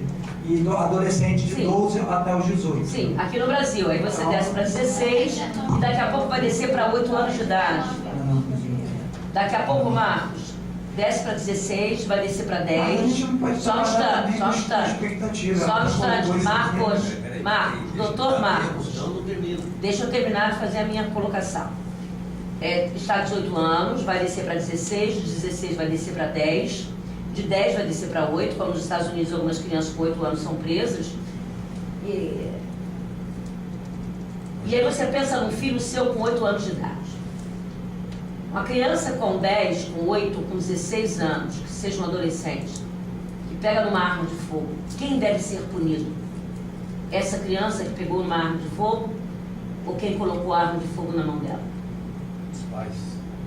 Isso é complicado. Não somente os pais, só o governo. Nos Estados Unidos, a própria autoridade. A autoridade coloca a arma de fogo na mão de uma criança. Uma arma de presente para as crianças, né? Mas a autoridade muitas vezes coloca a arma de fogo na mão de uma criança. Em algumas hipóteses, ele prevê perda de parte de poder, prevê muita coisa. Só para você ter uma ideia, nos Estados Unidos você tem criança no corredor da morte com 11 anos de idade. Tinha lá um dia desse, eu estava vendo uns 3 garotos. Absurdo. Não, veja só. Agora, Rogério, eu não sou favorável a isso. Existe uma situação radicalmente contra. Existe uma bolha de menores que precisam ter providências. Eu acho que requer ter uma atitude de responsabilidade com as crianças que foi permitido que elas ficassem delinquentes. Há uma responsabilidade do governo em relação a isso. Quando os pais não são capazes de cuidar de seus filhos, o governo tem que assumir essa paternidade. E nós temos que pagar por isso. Agora é muito fácil reduzir para 16, reduzir para 10 e colocar essa criança no corredor da morte. Uma ostentação que roubava, despertava e roubava a merenda das crianças. Eles não se preocupam com a merenda, eles não se preocupam com o que eles estão fazendo. Gente, preso não tem voto. O condenado, preso de provisório até tem voto. Eles nem sabem disso também, não querem votar naqueles bandidos que jogaram lá. Mas o preso perde o direito político. Então, o político quer voto. Quem não dá voto, ele vai continuar. Aí continua essa ciranda. A molecada aí de menor solto, matando. Vou decidir. Pelo menos uma resposta. Sabe qual é a porcentagem? Já vai ser um progresso. Como a maconha já foi quase liberada, ele está caminhando para uma liberação, já não é mais apenado, como eu falei isso uma vez, pena de prisão, já foi uma evolução. Você sabe qual é a porcentagem de crimes cometidos por menores? Porcentagem dos crimes que existem no nosso país cometidos por menores? Dizem que é 1% crime contra a vida, mas tem 11, o latrocínio. Não chega a 1%. O menor que vai de uma casa de família estupra. O menor que rouba e mata. O menor é estuprado pela falta de organização do nosso país. Vamos caminhar um pouquinho. Deixa eu só fazer uma intervenção. Rogério, você não deixa de ter razão. Eu acho que o único meio para se corrigir instituições legais. Então eles têm direito de andar, circular. Há um tempo atrás também a mídia publicou. Foi aí que pegaram um ônibus previamente, a Blanca até defendeu o direito deles. Por quê? Pessoas vindo para a praia, um bando de adolescentes vindo para a praia, sem dinheiro, sem descanso, sem documento. Negócio, boa coisa não vai ser, né? Aí embarreiraram esse ônibus, mídia em cima, direitos humanos. O que aconteceu? Fez o juiz, proibiu Aí o que acontece? Vieram de lá. Eu pagava depois, né? Esse é um artigo realmente que é muito perigoso. A partir do momento em que o direito de ir e vir é garantido expressamente de permanecer em qualquer lugar, fica difícil restringir. Mas o problema é refúgio, a dignidade da criança, de novo, vários aspectos. O código pontuando a dignidade da criança. A Avenida tinha conta. Pagava, quando chegava a 100 marcas, eu pagava. Oferta de ensino noturno, acesso ao ensino obrigatório, direito público subjetivo. Você viu essa aí, Marcos? O Avelino tinha conta corrente nos outros, pagava Não, conta corrente não. Eu pagava o mate quando chegava a Direito à profissionalização e à proteção do trabalho. Pode ter os pontos assim, só para ver como que o código também é um código idealista e dever de todos prevenir a ocorrência ou ameaça de violação do direito da criança e do adolescente. Aí vai passando. Tome lei, tome artigo e nada que produto é proibido a criança, venda, adolescente, armas, munições, bebidas alcoólicas. Isso aí, quem que controla, né? Festas, bares. Só isso aí me lembrou. Só um parênteses, Marco. Lá em cima, baixa um pouquinho, Cristiane. Ó, é proibida a venda a criança ou adolescente de armas, munições, explosivos, bebidas alcoólicas, drogas. Camisinha. E eles estão com isso. Cadê a autoridade que permite? Aí depois cometem um crime porque Aí não vende pegaram uma arma, porque beberam álcool. Você quer que você se transforme numa Bélgica, pô? Festa de 15 anos. Marcos, que pai. Alta sociedade. Quem coloca a arma na mão do Festa de seu 15 pai? anos, uma das coisas que eu não fiz da festa da Branca era a hipocrisia. Vai proibir uma festa de 15 anos, que usa a média de 40, 50, 80, 120 mil reais, que alguns amigos meus, os bancos de festas parecem um verdadeiro casamento, proíbe a bebida. Uma vez eu fiz uma festa dela de 7 anos, algumas festas que a gente fez, alguns pais ficaram revoltados. Falei, não tem bebida, festa de 7 anos de criança, ficar bebendo lá, tomando cachaça. É cachaça, é hipocrisia, cervejazinha, o vinhozinho. Então os próprios pais numa festa de 15 anos, as crianças se embebem. Uma vez eu fui pegar a Blanca, a gente até numa festa depois, um amigo meu veio duas amigas dela completamente bêbadas no carro. Completamente bêbadas, uma vomitando. Eu cheguei ao ponto de passar uma situação, depois eu descobri que uma delas morava até no trem da minha mãe, e a gente parou no McDonald's ali no Salto São Francisco, a menina vomitando do carro. Falei, esse cara maluco deve ter dado bebida, estava protegido, carro com a Blanca, não tinha participação nenhuma, mas uma cena inusitada, a menina vomitando na porta do meu carro, passando mal, e uma outra também completamente embriagada, vindo numa casa de festa. A sociedade se tornou permissiva. Até uma Aí eles falam assim, até os pais permitem. Até eu provar que a eu não tenho autoridade, as instituições são destruídas. Imaginou? Uma menina passando mal de álcool ali, eu estava só, da Blanca também, a gente tinha como se defender, mas não dá uma carona. Os próprios pais, esse artigo aqui, não é o pobre menor, não, é a sociedade hipócrita que oferece o pai. Mas a pessoa não quer. Eu falei isso, uma das coisas que eu fiz, que eu parei de beber, pela ela, eu falei assim, como é que um pai vai falar para o filho não fumar, não beber, não fumar maconha, se o pai fuma? Se o pai bebe, olha, eu vou beber, mas você não bebe, faz mal não, mas eu vou beber. Você dá, meus amigos às vezes me oferecem bebida, eu falo, oferece para o teu filho, se fosse bom, eu sou careta, o cara não bebe, o cara bebe aquele negócio. Oferecer porcaria, ele não vai te oferecer vida. Agora, se fosse bom, você dá para a criança, você bota na mamadeira, na cerveja para a criança. Então, tem gente que mas aí quando começa a crescer, começa a haver a permissão, começa a haver a tolerância. Aí depois você vai falar para o teu filho não beber, você é o exemplo. Mas então, partindo disso... A gente tem que educar a partir do exemplo. Mas partindo disso, a gente tem que entender que a gente está numa sociedade doente. Se a gente está numa sociedade doente, eu acho que deveria ter uma preocupação nacional agora. Estamos numa sociedade doente. O que nós vamos fazer com esses jovens? Não, sério, mas Sim, assim... mas é sério. Mas, então, hoje está querendo se prender os jovens, mas assim, por que a sociedade não está questionando? Gente, vamos melhorar a educação, vamos botar condições para os jovens. Não, mas hoje assim, é muito fácil prender os jovens, e aí? Só vai fazer esses protestos na rua. Não, mas é uma solução muito fácil. Parece um passeio na Avenida Paulista. Sabe o que eu acho? Exemplo disso que você falou. Família. Nós tendemos a caminhar pelo caminho mais fácil. Porque o que seria o adequado? O adequado seria isso que a Rogéria falou. Você investir em unidades que vão ressocializar, que vão dar... Educar botar esse esforço nisso, então. Mas isso iria requerer planejamento, dinheiro, investimento. Ana Bárbara. Agora vi uma reportagem também, salvo engano, no Texas, um material que estava arrumando hoje sobre a maconha, uma coisa que eu quero, que é uma monografia, já dei uma palestra que qualquer hora eu vou falar sobre álcool, até um artigo, uma monografia que eu escrevi, álcool, maconha, hipocrisia e dicotomia, indo ao encontro do que você está falando. É o celular próximo da caixa.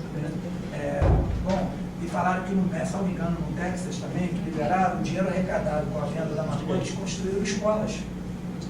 Então, até a regular pergunta, o que é melhor, dar dinheiro para o traficante ou o governo legalizar, vender e ainda arrecadar e canalizar? Legalizar. A gente não deveria estar questionando no Brasil hoje. Construir escola com dinheiro arrecadado com a venda da maconha. Por que a gente não pensa no Brasil hoje em pensar em soluções para isso? Mas o que ele está falando, a minha cabeça às vezes é um nó, por isso. A sociedade doente. Eu sou jornalista, trabalhei em TV Globo a vida inteira. Cheira a rodo. As pessoas cheiram. Eu fiz um programa lá, não vou dizer qual programa, que todos cheiravam. Eram festas regadas a boca. Eu nunca cheirei isso comigo. Então eles vivem. Não, uma voz. Então é uma hipocrisia, uma sociedade doente. Então, a minha cabeça, por onde a gente começa? Como ele fala? Começa. Número da arma. Vamos dar para o nosso perito e palestrante. Aqui com ele. Olha só, essa o tema quente a gente foi muito bacana. Agradeço desde já a participação. Aqui nós temos 5% da população culturalmente. Deixa eu fazer só uma enquete rápida. Quem é a favor da Quem é a favor da Você vai deixar terminar? Vou te dar outro vídeo. Quer a favor? Você faz enquete, já, eu te deixo você falar. Obrigado. Ó, o que você falou é perfeito. Agora, nós temos aqui um grupo discutindo uma coisa. Quantos grupos desses deveriam ter todos os dias discutindo por chegar alguma coisa? Mas é assim, e a mídia apoiando isso. Qual que é a enquete que você Não, deixa ele estar aqui com o dedinho. Olha só, esse artigo que ele deu me lembrou uma situação. Eu morei 4 anos na Austrália. Morei em Melbourne. Então, 40 anos de surf. Não, eu. Conheceu o Mel? Não Conheci em Sydney, Rio de Janeiro. Sydney, Rio e Melbourne é São Paulo. Então, eu cheguei, foram situações. A gente lá é tudo trem. Trem anda para tudo quanto é lugar. Vai para Zona Norte, Zona Leste. Aí eu estava no trem. Não, pode usar. Pode usar. Aí eu estava no trem, parou numa estação, foi assim, trouxe. Eu falei, cadê seu ticket? Ele está aqui, comprei de manhã na estação. Aí chegou pro polícia no trem, ele para, o trem para. Lá, o trem parou, a polícia entrou, o trem só sai quando a polícia mandar. Aí chegou, tinham 2 estudantes, vem cá, cadê seu ticket? Eu falei, eu sou estudante, cadê? Eles chamam de concession card, quer dizer, cadê seu cartão? Peraí, abre a bolsa. Vem cá, onde é que você comprou esse cigarro? Eu comprei no bar, então você vai saltar do trem, você vai nos levar até o bar que te vendeu, porque eles vão ser presos, eles vão ter um problema sério. Quer dizer, a polícia tem o trem, aí chegou o problema em casa. É raiz, né? Aí a polícia chegou e falou assim, cadê o seu bilhete? Eu entrei na estação, não tinha, então você vai lá comprar. O trem só vai andar quando a gente autorizar. Pode ir lá, falou para o outro passageiro. Você vai lá, vai comprar o bilhete, e o que a gente faz? O trem só sai quando nós autorizamos. É assim. Agora, o cara sai, você sai do trem, então vocês vão sair do trem agora e vocês vão nos levar até esse bar que te vendeu o cigarro, que eles vão ser multados, vão ser presos. Quer dizer, isso aí teoricamente é bonito, mas a gente não vê isso. Eu vejo no jornal bebedeira, menor alcoolizado, baile funk, então, que é um prato cheio. Coma toda hora. A gente fala festa da sociedade de alta, festas caras de exatamente. 120 mil reais. Eu estava participando. Eu tive essa experiência pegando 2 amigas da banda, festa de 15 anos, já alguns anos na banda. Ia ter 14, 15 anos, meninas caindo. Felizmente não entraram no coma, mas passando mal, vomitando, completamente alcoolizado. Você está falando. Aí você vai aprender, então o negócio de garçom que você viu, o pai que autorizou. Por exemplo, olha só, eu nunca. Começa o exemplo, começa de cima. Exato, eu fui atleta com minha família. Como meus pais, eu fui atleta. Então a gente, desde aquela época, já educava o corpo para não beber e não fumar. O esporte que eu fiz era um esporte pesado. Eu fui remador. Então, não tem espaço, né? Não tem espaço, porque uma tragada de cigarro para um remador, concentrar energia no esporte, 30% da tua energia. Entendeu? Então eu eduquei o corpo para não beber. Eu era taxado, não fumo, sei que Não, uma atracada aquela geração, eu imagino que passou uma prova, porque exatamente. principalmente antigamente, nos anos 80, 90. A gente quando entrava, pessoal, olha, uma atracada que você der, você já está perdendo 30% do teu fogo. A noite mal dormida, no álcool, né? Porque tinha alguém que falava isso. Porque né? falava, Hoje ninguém fala sobre isso. Meu pai, meus pais, o técnico, a gente tinha, meus pais, meu pai, os técnicos falavam, não entra, por exemplo, tem regado domingo, sábado, 10 horas da manhã, 10 horas da noite, não tem festa, não tem nada, porque você vai competir. Quer dizer, a gente já tinha essa responsabilidade. Mas você fala, hoje a criança passa no computador até as 4 da manhã. Antes a gente ia pra rua.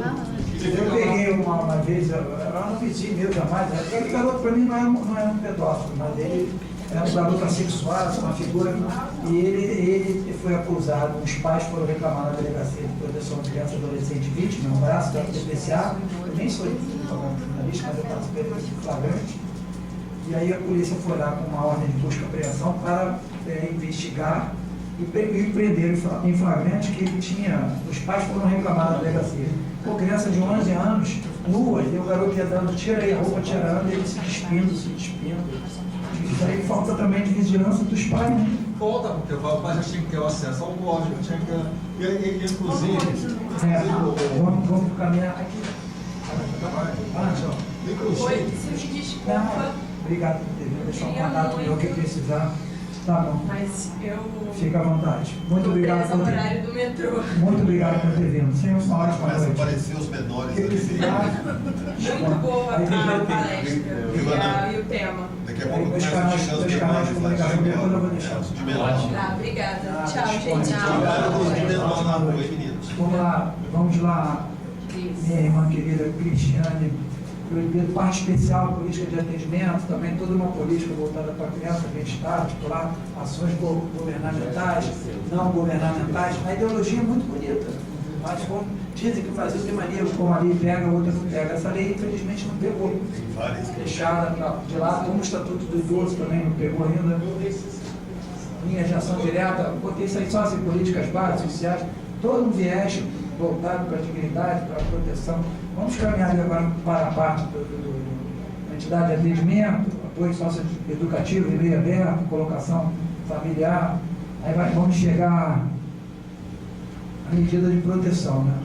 Aí o que tem ação, omissão do Estado, falta, omissão, abuso dos pais, em razão de sua conduta. Então aqui são algumas, sempre que o menor tiver direito violado, com previsão, inclusive, de punição do responsável. Aí aqui começam as medidas específicas de proteção. Qualquer das hipóteses previstas no artigo 98 poderá determinar, entre outros, encaminhamento ao pai responsável, orientação, apoio, acompanhamento temporário. Isso aí já no início de uma criança ou adolescente em conflito com a lei. Inclusão em programa comunitário oficial de auxílio à família, à criança, adolescente. Comunitário, orientação e tratamento alcoólatras e toxicômanos, saía mais proteção aos pais em razão da criança. Aí eu joguei um acórdãozinho, foi da pouca jurisprudência, que, como eu falei, a maioria corre em segredo de família, de justiça, então a gente tem acesso ao exame necessário, criança e adolescente, obrigação de fazer internação compulsória, a questão de dependência química, direito à saúde, situação de risco, adolescente usuária de drogas, prática de auto infracional análogo ao tráfico de drogas, adolescente ameaçada de morte por traficante de drogas, proteção integral, prioridade absoluta, sentença que se prestigia. Então, o tribunal mantendo uma sentença que deu uma internação de uma usuária de droga ameaçada pelo tráfico. Porque, a princípio, o adolescente menor preso por infração por tráfico de droga, infração análoga, eles não são, a princípio, não gera internação, não gera prisão. Vamos lá. Prática infracional. Considera-se ato infracional a conduta descrita como crime ou contravenção penal. Crime. São plenamente imputados, menores de 18, estão sujeitos às medidas previstas nessa lei. Deve ser considerado adolescente dado do fato. Praticado por criança corresponde àquelas medidas mais acima. Não chega a ser adolescente, porque pode, né? 10, 11 anos que a gente aí já barbarizando, né?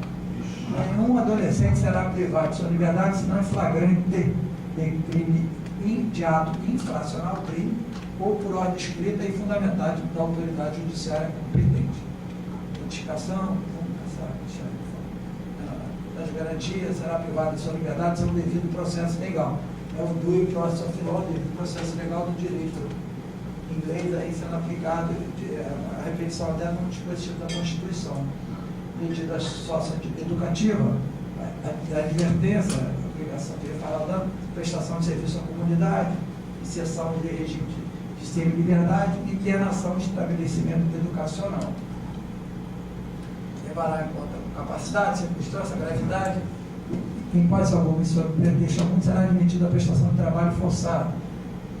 Vamos passar. A advertência consistirá em admoestação verbal, esse termo também é repetido na lei antidrogas. Marcos, O juiz vai dar uma chamada. qual é a idade que é permitida a criança trabalhar hoje mesmo? Tem ali, a partir de 14 anos. Eu quero até numa prova que eu fui fazer para os em Florianópolis. Isso é uma coisa que eu acho um absurdo, você sabe por quê? Uma coisa que eu coloquei ali. Eu nasci na roça, eu aos 5 anos estava trabalhando, já ajudando meus pais, fazendo alguma coisa, todos os filhos. Agora hoje, como é que pode pegar uma criança só depois de 14 anos que vai trabalhar? Não tem cabimento. Mas essa lei existe por causa daqueles que exploram a criança de 14 anos. Por isso que é delicado a gente passar uma régua em tudo. Porque Se você mãe pegar seu filho com 8, 10 anos de idade e varrer a casa, você vai preso.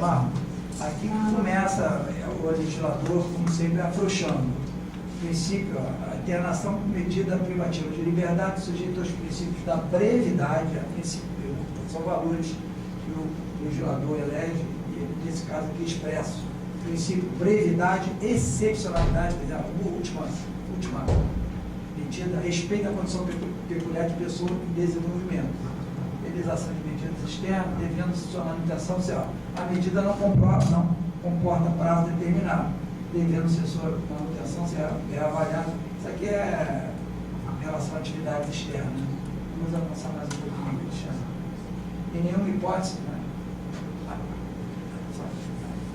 o período de internação excederá 3 anos, foi aquilo que a gente já havia debatido. Então não passa de 3 anos. Pode ser um crime que for 200 anos de crime, menor, multi-infrator, matou, roubou, estuprou, todos os crimes vai ficar 3 anos. Em nenhuma hipótese, entendeu, Rogério?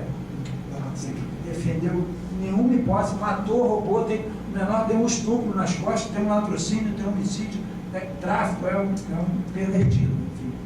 Vai ficar 3 anos, não sabe. O máximo de internação não excederá 3 anos. Atingido o limite no parágrafo anterior, deverá ser liberado, colocado em regime de semi-liberdade ou de liberdade assistida. A liberação será compulsória aos 21 anos de idade. Em qualquer hipótese, a desinternação será procedida de autorização judicial. Ele tem progressão de pena também, menor? Aqui nesse caso não. Tem isso. Bom comportamento. A medida só poderá ser aplicada ato cometido mediante grave violência ou ameaça à pessoa. Grave ameaça ou violência à pessoa. Então vou ter aqui diferente de tráfico. Tráfico não tem grave ameaça à pessoa. Você vende a droga, o cara vai lá compra com você. Então, a princípio, menor pega lá um vapor com droga, com tudo, já está lá, como ele viu, praticando a militância, 16 anos, armadão cheio de colar de ouro, as menininhas do morro, o bandidinho do morro, o chefão, ele não vai ser nem, talvez, nem preso. Possa ser. Sua pergunta, ali ele tem avaliação, não é isso. Talvez responda o que você perguntou. Só poderá ser aplicado reiteração no cometimento de outras infrações graves. Então, se ele for pego 2, 3, 4 vezes com tráfico, pode ser que ele venha sendo preso. Mas, a princípio, não. Descumprimento reiterado e justificado da medida imposta anteriormente. Ele pode também ter tido uma medida socioeducativa, uma restritiva de direito e descumpriu. A gente tem uma outra situação que é a corrupção. Esse artigo não poderá ser superior a 3 meses, devendo ser decretada após o devido processo legal. nenhuma hipótese será aplicada em relação havendo outra medida adequada. Então, o tempo todo o legislador vai aliviando, vai tentando que aquele princípio lá, excepcionalidade, brevidade. Então, esse é o perigo, entendeu? Então, o mais perigoso é agora a gente vai ver o que é o menor infrator mais perigoso, com toda essa psicologia, ele vai acabar ficando pouco tempo. O problema da revisão, vamos lá, Cristiano, por favor. Pena privativa de liberdade. Aí não, aí foi uma coisa que eu falei sobre o Código Penal, mas como debate o que seria regime aberto, as regras do regime fechado, semi-aberto, aí transportando o menor para a progressão de regime, como o Marlon falou. Então, o direito do preso conserva todos os direitos não atingidos pela perda da liberdade, respeita a sua integridade física e moral. Aí são direitos do menor e adolescente, privado, até fiz uma comparação, pessoalmente com o Ministério Público, pensionário e tal. Vamos lá, Cristiano. A remissão, antes de iniciar o processo para apuração de ato fracional, mais uma vez o legislador aliviando. O representante do Ministério Público poderá conceder a remissão. Remissão com o SS está ligada à ideia de perdão. A gente falava isso na escola de magistratura, com C cedilha era uma coisa, perdão. Então, o Ministério Público pode entender lá, um promotor de justiça, e conceder a remissão, como forma de exclusão do processo, atendendo às circunstâncias, consequência do fato, contexto social, personalidade do adolescente, a famosa aliviada. Iniciado o procedimento, a concessão de remissão pela autoridade temporal, suspensão ou extinção do processo. Quer dizer, remiu, acabou. Vamos lá. Justiça da infância do adolescente, a parte que fala deve ter passado, é uma lei que você tem uma parte ali respondendo, de 6 em 6 meses eles são feitos a avaliação. E nessa avaliação eles vão ser soltos. Você trabalha com... Vou tentar chamar. Menores também não? Não. Eu tenho clientes menores mais planos, assim, uma ação de alimentos, direito de família. Sim. Aí, não é mais criminalidade. Não. O crime realmente eu... reportagem lá, teve um multirão. Olha só. Ô Marcos, com tudo isso que você está falando, quer sair? Qual a conclusão que você tira? Quer sair? Não, estou completando aqui, eu vou responder. Quer sair? Ficou fácil. O Rio de Janeiro inventou uma solução para acabar com a superlotação de menores apreendidos. Soltar quase todo mundo. A reportagem da Veja aqui. Então eu não vejo diferença. A única diferença que eu vejo... o tempo todo é o seguinte, é a falta de responsabilidade. Vocês sabiam que o Pinel parece que ia soltar, colocar os loucos todos na rua? A família leva para casa e vai ficar na rua. Eu vou levar. Olha aí o povo exposto aos loucos na rua. Você sabe o que acontece? Aí solta os menores sem educação, sem orientação. Aí você desce aqui, chega lá embaixo, exposto à violência. A responsabilidade pela vida é menor. Só a punição, né?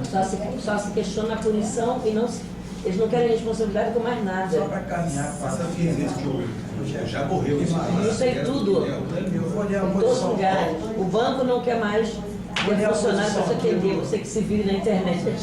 Olha a posição do Paulo Rangel. Eu quero ganhar o meu dinheiro, mas não quero ter responsabilidade. Paulo Rangel foi até aluno, salvo engano, no seu curso, não foi, Mané? Oi? Com o William Douglas, tantos outros grandes. Paulo Rangel? Foi meu aluno. O desembargador Paulo Rangel é uma história muito bonita.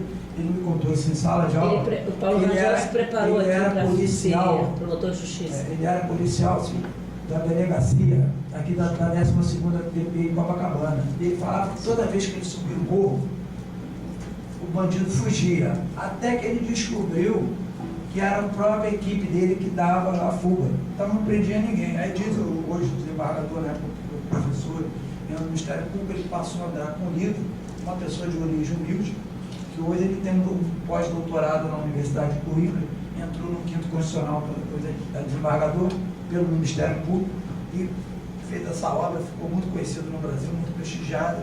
E ele tem uma posição, inclusive outro dia eu fui no lançamento do livro dele, Menoridade Penal, mas eu não consegui nem cumprimentá-lo porque era um movimento, era uma pessoa muito querida, uma feira enorme, eu ainda vou voltar lá no gabinete dele para aquele autografado. Ele é alegre, uma pessoa alegre. Movimentos negros, enfim, ele é uma referência, até porque ele é um vencedor negro, ele fala sempre blitz, como ele é discriminado. Então ele fala, estamos convencidos de que o tráfico de entorpecentes não é crime da classe social mais baixa. Muito pelo contrário, é crime contra a classe social mais alta. Muito pelo contrário. Perdão. Vou repetir. Estamos convencidos de que o tráfico de entorpecentes não é crime da classe social mais baixa. Muito pelo contrário, é crime contra a sociedade, a classe social mais baixa. Cocaína e maconha não nascem nos morros, nem lá a destilaria de cocaína. Empresas e determinados cargos eletivos são utilizados para a prática desse crime que dá lucro, ó, que a Blanca falou aí, em dinheiro vivo, necessitando ser levado para que possa financiar outros projetos ilícitos de determinados grupos financeiros. Por essa razão, um policial bem treinado, com espírito público, destemido e protegido pelo Estado, poderá ser peça-chave no desmantelamento dessa organização criminosa que tomou conta do país. E falando aqui sobre a gente filtrar. Hoje, pensamos diferente, perguntamos quanto de mal faz um vapor, entre aspas, no morro, garoto, normalmente de até 17 anos, que vende drogas, o viciado de classe média alta que compra drogas com ele. O direito não pode servir para uma classe de abastados utilizar-se dele para ficar impune, mas sim para que possamos alcançar a justiça social. Não acreditamos mais que o jovem de 16 anos seja traficante de drogas, mas sim que a sociedade hipócrita deixou que usassem para que, por si só, ele se excluísse do seu seio social. Ok. Então o homem que escreve isso, ele é a favor da diminuir a idade penal? O livro dele, eu sei que é ele é a favor? Pelo que eu li aqui, esse parágrafo, já li o livro dele todo, eu sei que ele defende a minoridade. Agora eu vou ler uma posição... Ele defende prender o sujeito com 16 anos? Já vai, filho? Eu desculpa, eu tenho que sair. Nada, precisa se desculpar. Vou deixar um contato aqui. Que isso? Parabéns pela excelente... Nada, obrigado, Caterina. Eu que agradeço a participação. Agora eu vou ler, caminhando para uma finalização, a posição do ministro Carlos Veloso, que vai ao encontro da minha posição. É uma matéria também publicada no Globo. Ele foi presidente do Supremo Tribunal Federal. É uma pessoa que sempre me pareceu íntegra, num momento, tempos atrás, que o Supremo não era dominado, como é agora, pela corda do PT. E o ministro fala, os jovens de hoje são bem mais informados que os de 1940, Código Penal, conta da adição do Código Penal. A mídia, a internet, as redes sociais, o cinema contribuem para isto. Aos 16 anos podem votar, isto é, podem escolher os nossos representantes nas câmaras e assembleias e nos cargos políticos. Emancipados, podem realizar todos os atos da vida civil, inclusive contrair matrimônio. A verdade é que os jovens de 16 anos têm, de regra, a capacidade de entender a conduta criminosa. A redução da maioridade penal pode diminuir a criminalidade, a violência. A imprensa noticia que jovens de 16 a 17 anos são utilizados na execução do tráfico. Os donos do tráfico acabam escapando da ação repressora. Não são raros aqueles que praticam crimes de estupros, assaltos à mão armada, arrastões, crimes contra o patrimônio público e privado. Quanto ao homicídio, afirma-se que seria significativa a sua participação. Entretanto, essa participação existe. Segundo a estatística, 1% de homicídio. Por exemplo, em São Paulo, um jovem foi assassinado por um menor de 18 anos. No Rio, o médico, no caso da Lagoa, acaba de ser morto também por um menor de 18 anos. Países de boa prática democrática adotam a maioridade penal abaixo de 18 anos. Há os que argumentam que os presídios não são adequados para receber jovens delinquentes. O argumento não pode ser fundamentado para impedir a redução da maioridade penal. O ponto a ser considerado é este. O condenado maior de 16 anos e menor de 21 anos, não apenas o menor de 18, deve receber tratamento prisional adequado. Em sua coluna na Folha de São Paulo, Ferreira Goulart, intelectual de ideias progressistas, lembra que educar os jovens não é função da cadeia, e sim da escola. Eu não digo isso, eu digo que é função dos pais. A escola é para ensinar matéria didática. Se a cadeia educar, tanto melhor. Mas sua finalidade principal não é essa, e sim a de afastar o criminoso do convívio social para preservar a segurança e a tranquilidade das pessoas. Alguns argumentam que a maioridade penal aos 18 anos, conforme o 128 da Constituição, constitui cláusula pétrea. Todavia, certo é que a fixação ou redução da maioridade penal constitui apenas questão de política criminal e passa longe da matéria dos direitos fundamentais, como eu mostrei. Está lá um artigo isolado.